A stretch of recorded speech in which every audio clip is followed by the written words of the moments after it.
शाम 5 बजे की हर बड़ी खबर देख रहा है इंडिया मेरे साथ। नमस्कार, गुड इवनिंग। आप सभी के साथ मैं हूं मलिका मल्होत्रा और आइए अब आपको बता दें महायुद्ध से जुड़ी तमाम बड़ी और अहम खबरें। पश्चिम ईस्ट में क्या ये शांति का आगाज है या फिर एक और भीषण महायुद्ध से पहले की खामोशी?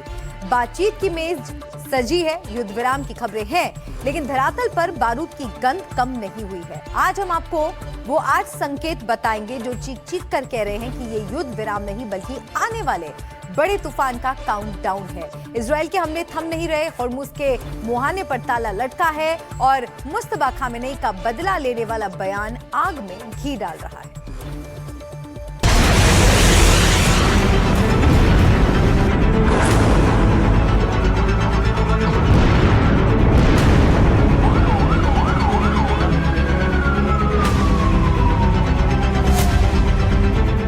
कागजों पर सीजफायर है, लेकिन लेबनान की धरती पर इजराइल की आग अभी भी बरस रही है। बेंजामिन नेतन्याहू ने साफ कर दिया है कि हिजबुल्लाह पर हमले नहीं रुकेंगे। नेतन्याहू का स्टैंड बिल्कुल क्लियर है कि हिजबुल्लाह की कमर तोड़ना उनका प्राथमिक लक्ष्य है। मीडिया रिपोर्ट्स के मुताबिक इजरायली सेना भी यही चाहती है कि वो किसी के बंधक नहीं है और हिजबुल्लाह के ठिकानों पर उनके सटीक हमले जारी रहेंगे, जैसा कि नेतन्याहू खुद अपने बयान से भी जता चुके हैं। עכשיו אני עמדתי על כך שהפסקת האש הזמנית עם איראן לא תכלול את חיזבאללה, ואנחנו ממשיכים להכות בו בעוצמה. היום הנחתנו על חיזבאללה את המכה הגדולה ביותר שהוא ספג מאז. इजराइल ने लेबनान पर हमले को ऑपरेशनल इटर्नल डार्कनेस का नाम दिया है। अब तक हमलों में 250 से ज्यादा लोग लेबनान में मारे जा चुके हैं। ईरान ने दुनिया की सबसे महत्वपूर्ण तेल सप्लाई लाइन होर्मुज स्ट्रेट को ब्लॉक करने का ऐलान किया। तेहरान का सीधा संदेश है, जब तक लेबनान पर हमले नहीं रुकेंगे, होर्मुज का ताला नहीं खोलेंगे, रास्ता बंद रहेगा। जवाब में अमेरिका ने इसे युद्ध की घोषणा जैसा कहा। Well, with respect to the Hormuz को तुरंत खोला जाना चाहिए। राष्ट्रपति ट्रंप की ये मांग है। ये सार्वजनिक रिपोर्टें झूठी हैं। हमें निजी तौर पर बताया गया है कि ऐसा हो रहा है, नहीं तो ट्रंप सीज फायर तोड़ सकते हैं। different privately, we have seen an uptick. इन सब के बीच ईरान कह रहा है कि लेबनान पर हमले नहीं रुके तो वो बातचीत के टेबल से भी इनकार कर सकता है। डोनाल्ड ट्रंप का रुख इस पूरे सस्पेंस का केंद्र है। पहले जिन 10 शर्तों को ट्रंप ने बातचीत के लायक बताया था, अब उन्हें वो कूड़ेदान के योग्य बता रहे हैं। The Iranians originally put forward a 10-point plan that was fundamentally unserious, unacceptable, and completely discarded. It was literally thrown in the garbage by President Trump and his negotiating team. America के इस बयान से Iran भड़क गया है। Trump अब Iran के लिए ऐसी नई शर्तें लेकर आए हैं जो तेहरान के लिए आत्मसमर्पण जैसी हैं। ये रणनीतिक बदलाव संकेत है कि अमेरिका अब कूटनीति से ज्यादा दबाव की राजनीति पर भरोसा कर रहा है। वो 5 ईरानी शर्तें जिन्हें अमेरिका शायद कभी नहीं मानेगा। मीडिया रिपोर्ट्स के मुताबिक ईरान ने बातचीत के लिए ऐसी शर्तें रखी हैं जो वाशिंगटन के लिए संभव नहीं दिखती हैं। युद्ध में हमलों से हुए नुकसान के लिए अरबों डॉलर का युद्ध हर्जाना दिया जाए, ईरान के परमाणु कार्यक्रम में खुद फैसले लेने की मान्यता मिले, खाड़ी देशों से सभी अमेरिकी सैन्य बेस को हटाया जाए, इजराइल को रक्षा आपूर्ति पर तत्काल रोक लगाई जाए, हिजबुल्लाह समेत सहयोगी समूहों पर हमले रोके जाएं। ईरान के नए सर्वोच्च नेता मुस्तफा खामेनेई ने अपने बयान से शांति की उम्मीदों पर पानी फेर दिया है। उनका ताजा बयान है, हम अपने नेता की शहादत का बदला जमीन, आसमान और समंदर कहीं से भी लेंगे।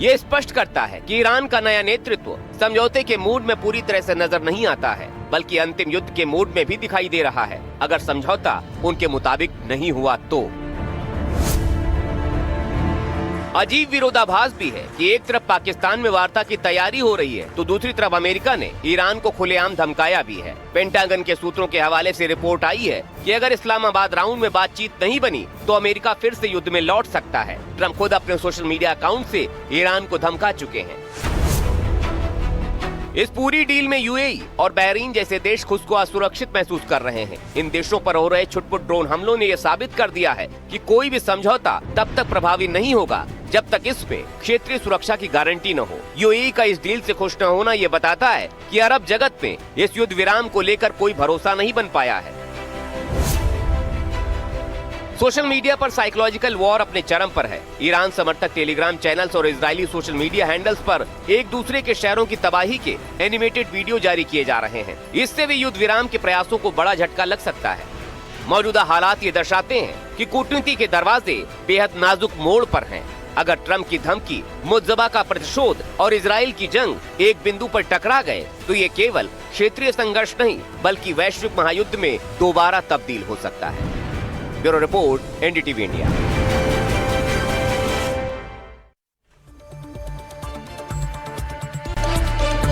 और बातचीत से जुड़ी एक बड़ी खबर आपको बता दें। बातचीत के पहले ईरान का बड़ा दावा 10 बिंदुओं के आधार पर ही होगी बातचीत। ईरानी विदेश मंत्रालय के उप मंत्री तख्त रवांशी का बयान, गलत सूचनाओं के आधार पर वार्ता नहीं करेंगे, झूठे नैरेटिव के जरिए दोबारा सैन्य आक्रामकता बर्दाश्त नहीं, ऐसा सीजफायर स्वीकार्य नहीं जिससे दुश्मन दोबारा हथियार उठाए, बातचीत में दोबारा हमला न होने की ठोस गारंटी चाहिए।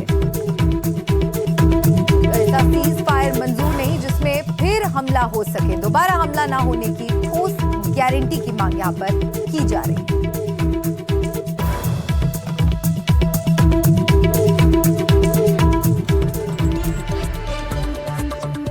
अब बात पाकिस्तान की। पाकिस्तान में युद्ध विराम पर बातचीत होनी है। पूरी दुनिया की निगाहें इस्लामाबाद में होने वाली बैठक पर टिकी हैं, लेकिन पाकिस्तान ने बैठक से पहले ही अपना रंग दिखा दिया। जिस युद्ध विराम को रोकने में वो खुद अगुवाई कहता था या अपने आप को मीडिएटर कह रहा था, उससे अपना रंग दिखा दिया कि वो जंग रोकने नहीं बल्कि जंग भड़काने में ही माहिर है। मतलब ये कहा जा सकता है कि पाकिस्तान एक्सपोज हो गया।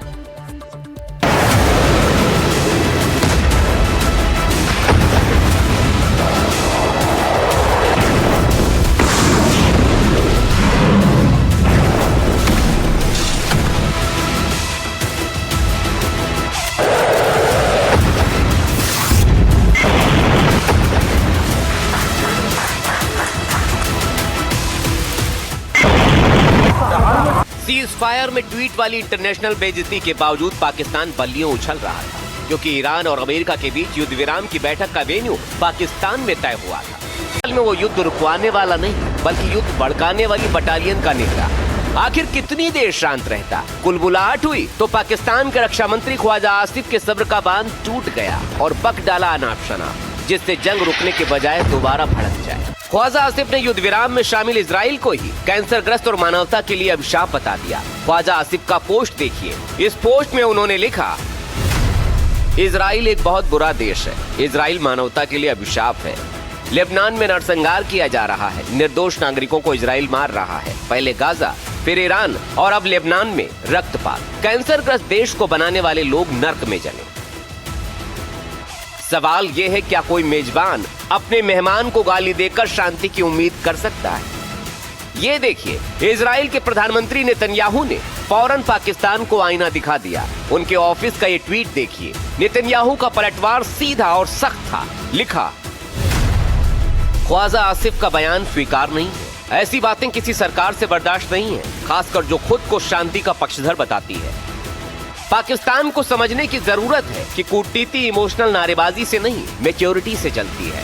भारत में इजराइल के दूत पहले ही कह चुके हैं कि वो पाकिस्तान पर भरोसा नहीं करते हैं, क्योंकि भरोसे के वो लायक ही नहीं है।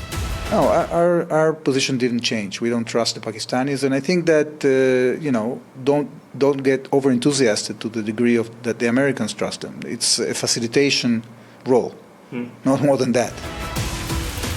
पाकिस्तान की साख पहले से ही कमजोर है, जैसा कि इजराइल के राजदूत ने भी कहा। ऐसे हालात में उसे चुप रहना चाहिए था, लेकिन ख्वाजा आसिफ फिर भी बोल गए कि चुने हुए प्रतिनिधि हैं, आपको याद ही होगा। और एक बड़ी खबर आपको बता दें, लेबनान में नागरिकों की मौत पर भारत ने चिंता जताई। विदेश मंत्रालय के प्रवक्ता रणधीर जायसवाल ने कहा, बढ़ती हिंसा परेशान करने वाली, शांति और सुरक्षा के लिए संयम जरूरी, अंतर्राष्ट्रीय कानूनों का पालन हो, लेबनान की संप्रभुता का सम्मान करें। लेबनान में भारतीय समुदाय की सुरक्षा सर्वोपरि। लेबनान में भारतवंशियों की सुरक्षा सर्वोपरि। तो जिस तरह से लेबनान में लगातार हमले हो रहे हैं और कई लोगों की मौत की भी खबरें वहां से आ रही हैं और इसी को लेकर भारत ने अपनी चिंता जाहिर की है। लेबनान में नागरिकों की मौत पर भारत ने चिंता जाहिर की और विदेश मंत्रालय के प्रवक्ता रणधीर जायसवाल ने कहा कि जिस तरह से हिंसा बढ़ रही है वो परेशान करने वाली है। शांति और सुरक्षा के लिए संयम जरूरी है।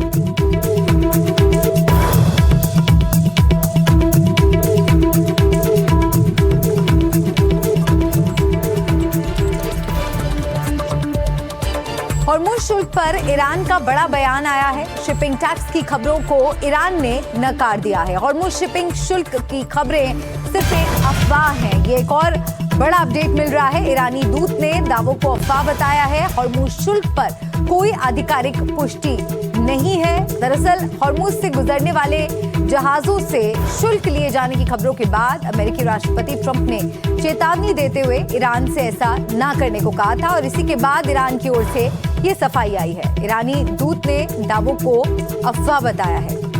हॉर्मुज़ शुल्क पर कोई आधिकारिक पुष्टि नहीं हुई है। हॉर्मुज़ शुल्क पर ईरान का बड़ा बयान। शिपिंग टैक्स की खबरों को ईरान ने नकार दिया है। हॉर्मुज़ शिपिंग शुल्क की खबरों को अफवाह बता रहा है ईरान। ईरानी दूत ने दावों को अफवाह बताया। हॉर्मुज़ शुल्क पर कोई आधिकारिक पुष्टि नहीं की गई है। दरअसल हॉर्मुज़ से गुजरने वाले जहाजों से शुल्क लिए जाने की खबरों के बाद अमेरिकी राष्ट्रपति ट्रंप ने चेतावनी देते हुए ईरान से कहा था कि वो ऐसा निर्णय ना ले, ऐसा कोई कदम ना उठाए और इसी के बाद ईरान की ओर से अब इस पूरे मुद्दे पर सफाई आई है।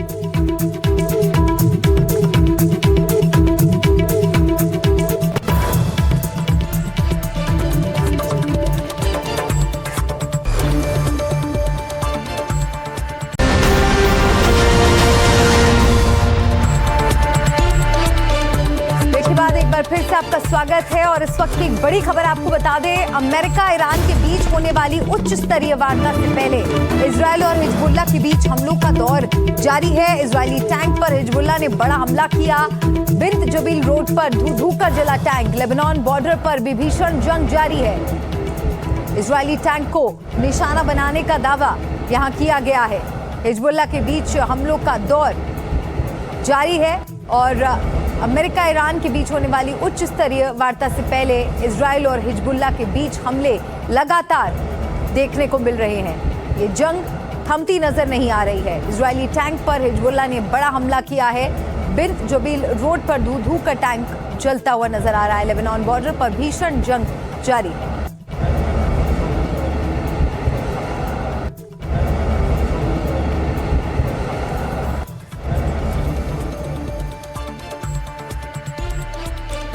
हॉर्मुज़ स्ट्रेट की अगर बात करें तो ये वो जगह है जहां से दुनिया का करीब 20% तेल गुजरता है। अब वही इलाका वैश्विक तनाव का सबसे बड़ा केंद्र भी बन चुका है।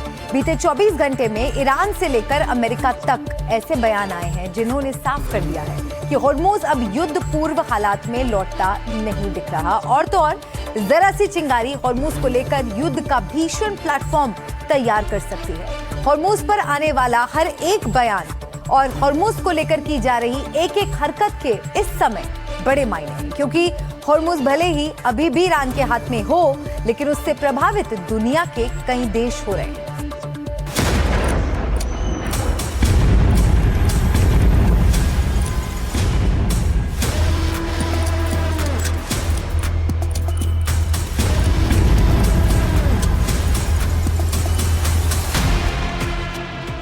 कल भी होर्मुज, आज भी होर्मुज और ऐसा लग रहा है कि आने वाला कल भी होर्मुज के तनाव में ही बीतने वाला है। ईरान ने अपनी सारी रणनीतियों को समंदर के सकरे रास्ते में उतार दिया है। तेहरान समझ चुका है अगर होर्मुज पर उसकी पकड़ मजबूत है तो दुनिया की अर्थव्यवस्था उसकी कदमों में होगी। और अब इसी कड़ी में ईरान ने वो ऐलान कर दिया है जिसने ग्लोबल शिपिंग इंडस्ट्री में हड़कंप मचा दिया है, साफ कर दिया है बातचीत चाहे जो भी हो, होर्मुज अब पूरी तरह से ईरान के ही नियमों पर चलेगा। इस संदेश पर मुहर खुद ईरान के सुप्रीम कमांडर मुज्तबा खामेनेई ने भी लगा दी है।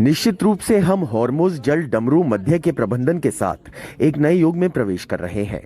हमने कभी भी युद्ध की इच्छा नहीं की और ना ही करते हैं, लेकिन हम किसी भी हालत में अपने वैध अधिकारों से पीछे नहीं हटेंगे और इसके लिए हम प्रतिरोध के सभी मोर्चों को एक ही मानते हैं। लेकिन सबसे हैरान करने वाली और दुनिया को डराने वाली खबर है ईरान का टोल टैक्स। ईरान ने ऐलान किया है कि होर्मुज से गुजरने वाले हर जहाज से उसके हर एक बैरल तेल के लिए $1 तक का टोल वसूला जाएगा। सुनने में $1 छोटा लगता है, लेकिन जब लाखों बैरल तेल रोज निकलेगा तो ये अरबों डॉलर की सालाना वसूली बन जाएगा। ट्रंप ने इसे सीधे तौर पर लूट करार दिया है। ट्रंप ने साफ कहा है ईरान को होर्मुज पर टोल नहीं वसूलना चाहिए, ये डकैती है, समझौतों की शर्तों के खिलाफ है। सिर्फ अमेरिका ही नहीं, ब्रिटेन ने भी इसे अंतर्राष्ट्रीय कानूनों का उल्लंघन बताया है। ब्रिटेन का कहना है होर्मुज पर टोल वसूलना पूरी तरह से गलत है। होर्मुज अंतर्राष्ट्रीय शिपिंग रूट का हिस्सा है और कोई भी देश इस पर मनमाने ढंग से टोल नहीं लगा सकता। इजराइल के द्वारा किए गए लेबनान में हिजबुल्लाह पर आक्रमण को देखते हुए ईरान ने स्ट्रेट ऑफ होर्मुज को दोबारा बंद कर दिया है। इजराइल ने बातचीत में शामिल होने से इनकार कर दिया है, तो लगने लगा कि शायद ये बातचीत खटाई में पड़ जाए। लेकिन इस सीज फायर को कंटिन्यू करने के लिए, पीस वार्ता को आगे बढ़ाने के लिए चाइना चाहता है, क्योंकि उसकी तेल और गैस की आपूर्ति मिडिल ईस्ट से और खास तौर से ईरान से होती है। सीज फायर के दावों और अमेरिकी आश्वासनों के बीच होर्मुज की हकीकत कुछ और ही बयां कर रही है। जमीन पर हालात ये हैं कि दुनिया की सबसे व्यस्त लाइफलाइन पर ट्रैफिक जाम नहीं बल्कि खतरनाक सन्नाटा है। जहाजों की संख्या 100 से घटकर अब करीब 10 तक ही रह गई है। शिपिंग कंपनियों को डर है कि समंदर में बारूदी सुरंगें बिछी हो सकती हैं। अब सिर्फ 2 समुद्री रास्तों की इजाजत है जहां ईरानी सेना की हर पल नजर है। कच्चे तेल की कीमतें फिर से 180 डिग्री उबलकर $100 प्रति बैरल के पार हो गई हैं। अमेरिकी दावे कह रहे हैं कि सब ठीक है, लेकिन होर्मुज पर यह घटा हुआ ट्रैफिक और $100 का तेल कुछ और ही कहानी सुना रहा है। ईरान ने होर्मुज को अपनी सुरक्षा कवच से बदलकर रणनीतिक हथियार बना लिया है। अगर ये टोल टैक्स और ईरान का पूर्ण नियंत्रण लागू हुआ तो दुनिया के लिए ऊर्जा संकट का एक नया दौर शुरू होगा, जिसे संभालना आसान नहीं होगा। और इस बीच एक और बड़ी खबर मिल रही है। दक्षिणी लेबनान के नबातिया में बमबारी की ये बड़ी खबर मिल रही है। इजरायली विमानों ने नबातिया शहर को दहलाया। अबॉश हाईवे बमबारी में पूरी तरह तबाह हो गया। यामूर और कफ्र जोज पर इजरायली हवाई हमले जारी हैं। बमबारी के बाद लेबनान में तबाही का मंजर देखने को मिल रहा है। तो लेबनान से ये तस्वीरें आपको हम दिखा रहे हैं। यामूर और कफ्र जोज पर इजरायली हवाई हमले जारी हैं। लेबनान पर लगातार अटैक किया जा रहा है। इजरायली विमानों ने नबातिया शहर को दहला दिया है। दक्षिणी लेबनान के नबातिया में बमबारी हुई है और इस हमले के बाद जो यहाँ पर नुकसान हुआ है, जो तबाही हुई है, वो इन तस्वीरों में साफ देखी जा सकती है। यामूर और कफ्र जोज पर ये इजराइल द्वारा हमले किए गए हैं। अबॉश हाईवे पर बमबारी हुई है और पूरी तरह से ये इलाका तबाह नजर आ रहा है।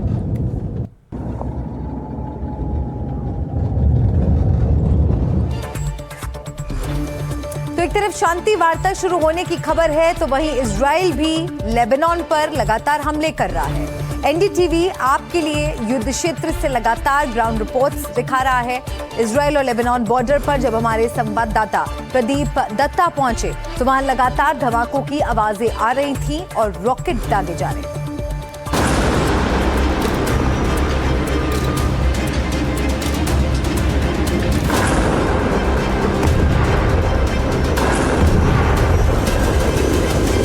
इजराइल लेबनान सीमा पर एनडीटीवी लगातार होते रॉकेट हमलों के बीच इजराइल लेबनान सीमा से लगातार रिपोर्टिंग कर रहा है। ये वो जगह है जहां कोई सीज फायर नहीं है। चारों ओर सिर्फ धमाकों की आवाजें आ रही हैं, गोलियों की गड़गड़ाहट सुनाई दे रही है। तो अभी आप देख सकते हैं कि रॉकेट की आवाज आपको सुनाई दी होगी, क्योंकि रॉकेट चलता रहता है। यहाँ कभी भी किसी भी वक्त यहाँ पे रॉकेट फायर हो जाता है। और वो देख सकते हैं आप, ये देख सकते हैं, ये आप देख सकते हैं कि किस तरीके से लगातार रॉकेट फायर किए जा रहे हैं। आसमान में आपको धुआं उठता हुआ नजर आएगा। ये लॉन्चिंग साइट है जहां से रॉकेट फायर किए जा रहे हैं। और अब देखिए मालूम नहीं जाके ये रॉकेट कहां गिरेंगे, किसका आशना गिरा देंगे, क्योंकि उम्र लगती है आशना बनाने में। लेकिन एक पल में एक धमाके की आवाज आप देख सकते हैं कि धमाके की आवाज की वजह से ये आपको आवाजें जो सुनाई दे रही है, धमाके की आवाज सुनाई दे रही है, ये रॉकेट फायर किए जा रहे हैं, ये मिसाइल फायर किए जा रहे हैं। मुझे लगता है कि हमें किसी सेफ शेल्टर की ओर जाना होगा। यही एक बेस्ट ऑप्शन रहता है, या तो जमीन पे लेट जाइए या तो आप किसी सेफ शेल्टर में चले जाइए, क्योंकि यही एक ऑप्शन जो है आपके पास बेहतर ऑप्शन रहता है ऐसी सिचुएशन में जब कभी भी, क्योंकि हम जिस एरिया में है वो बहुत ही मुश्किल एरिया है, ये सरहद का एरिया है। ये इस समय आप बताऊंगा, ये मैं आपको बताना चाहता हूँ, ये इजराइल और लेबनान का बॉर्डर है, और ये जो जमीन का टुकड़ा है ये डिसाइड करेगा कि सीज फायर का फेट क्या होने वाला है।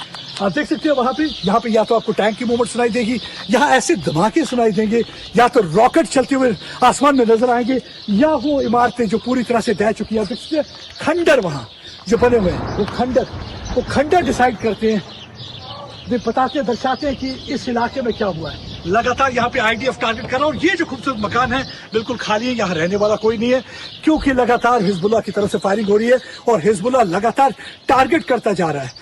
NDTV इजराइल लेबनान सीमा पर मौजूद एक गांव मेटुला पहुंचा। ये बेहद संवेदनशील इलाका है, यहाँ लगातार बमबारी हो रही है, लेकिन वहाँ कुछ लोग ऐसे भी हैं जो अभी भी अपने घरों में डटे हुए हैं। उनका कहना है कि ये उनका घर है और वो अपना घर छोड़कर कहीं नहीं जाएंगे। ये इजराइल लेबनान बॉर्डर पर आखिरी गांव के या पहला गांव के, लेकिन मेरे साथ इस समय जो शख्स मौजूद है उनका नाम मोसेस है, और ये इनका हिंदुस्तानी कनेक्शन है। This is my land. This is my home. And we don't leave home. Not so easily. बहुत कुछ हुआ है, बहुत नुकसान करने की कोशिश की है। हार्ड शायद ही कोई रात होती है जब यहाँ पे रॉकेट फायर नहीं होता, उसके बावजूद, रॉकेट के बावजूद यहाँ पे डटे हुए हैं, टिके हुए हैं, अड़े हुए हैं और खड़े हुए हैं, और कहते हैं कि तब तक रहेंगे जब तक हमारा देश है और देश के लिए हम कुछ भी कर सकते हैं। ये एक भावना, ये एक स्पिरिट है इनका, ये एक जज्बा है, ये एक जुनून है, और उसी जज्बा जुनून के साथ यहाँ पे ये खड़े हैं। कहते हैं कि हालांकि बहुत सारे लोग आप देख सकते हैं खाली हैं, घर छोड़ के जा चुके हैं, लेकिन ये यहाँ पे रहेंगे और कहते हैं कि अपनी फौज की मदद करेंगे जब उनको इस समय जरूरत है, तो इनका उनके साथ खड़े रहना बहुत जरूरी है। प्रतीम दत्ता, NDTV इंडिया के लिए। और दूसरी तरफ NDTV के नजीर मसूदी भी ग्राउंड पर मौजूद हैं और लेबनान के बेरूत के हालात पर नजर बनाए हुए हैं। लेबनान इजराइल सीमा पर अब भी हालात बेहद खराब हैं, लेकिन बेरूत में इजरायली हमलों में कुछ कमी देखने को मिल रही है।